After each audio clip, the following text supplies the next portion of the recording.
மூணு விஷயங்கள் நான் என்ன சொல்லிக்கணும்னு நினைக்கிறேன்னா எல்லாருக்கும் ஒண்ணு, முதல்ல நம்ம உடம்ப பாத்துக்கணும். கடைசி வரைக்கும் நம்ம கூட வரப்போறது சொந்தக்காரங்களோ இல்ல நண்பர்களோ யாரும் கிடையாது. இந்த உடம்பு தான் நம்மளோட கடைசி வரைக்கும் வரப்போகுது. முதல்ல உடம்பு பாத்துக்கணும். நோய் இல்லாத வாழ்வு தான் ரொம்ப முக்கியமான விஷயம். கோடியில எவ்வளவு பைசா சேர்த்தாலும் சரி, எவ்வளவு பணக்காரங்க நான் பர்சனலா பாக்குறேன், பல்லாயிரக்கணக்கான சொத்துக்கள் இருக்கு. பட் அதை வச்சு ஹெல்த் வாங்க முடியுமானா வாங்க முடியாது. இன்னைக்கு ஹாஸ்பிட்டலுக்கு வீட்டுக்கு தான் சுத்திட்டு இருக்காங்க. சோ முதல்ல பாத்துக்க வேண்டியது உடம்பு. ரெண்டாவது, நம்ம மனசை பாத்துக்கணும்.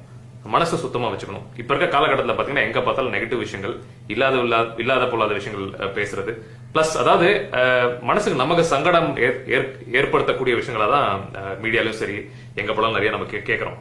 சத்தியமா உலகம் அவ்வளவு மோசம் கிடையாது. சரியா, நம்ம மனசை பாத்துக்கலாம். நம்ம மனசை பாத்துக்கிட்டா அது நம்ம நேச்சுரலா நம்ம உடம்புலயும் நம்ம ரிஃப்ளெக்ட் ஆகும். மூணாவது, ரொம்ப முக்கியமான விஷயம், நம்ம சமுதாயத்தை பாத்துக்கணும்.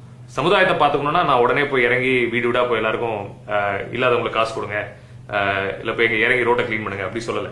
சமுதாயத்தை பாத்துக்கிறது நம்ம சுத்தி இருக்கவங்க மேல ஒரு சமுதாய அக்கறையோட, ஒரு சோசியல் எம்பவர்மெண்ட் வியூவோட நம்ம வாழ்க்கையை பார்க்கணும். சிம்பிள் விஷயங்கள், இல்லாதவங்களுக்கு ஹெல்ப் பண்றது, பிளஸ் சிம்பிளா சொல்லணும்னா நம்ம அரசியல்வாதிகளை வந்து கை காட்டி நம்ம குறை சொல்றோம் இல்லையா, அவங்களால எவ்வளவு பண்ண முடியும், பாலிசிஸ் போட முடியும், சில விஷயங்கள் இன்ஃப்ராஸ்ட்ரக்சர் டெவலப் பண்ண முடியும், எல்லாம் ஓகே. நம்ம இன்னைக்கும் சிக்னல்ல வந்து நம்ம ரெட் சிக்னல் பார்த்தா நிக்காம பூந்து போலாம் தான் பாக்குறோம். சோ அந்த மாதிரி சிந்தனைகளை மாத்திக்கணும். ரோட்ல குப்பையை போடக்கூடாது, வீட்டுக்கு முன்னாடி குப்பையை சேர்க்கக்கூடாது.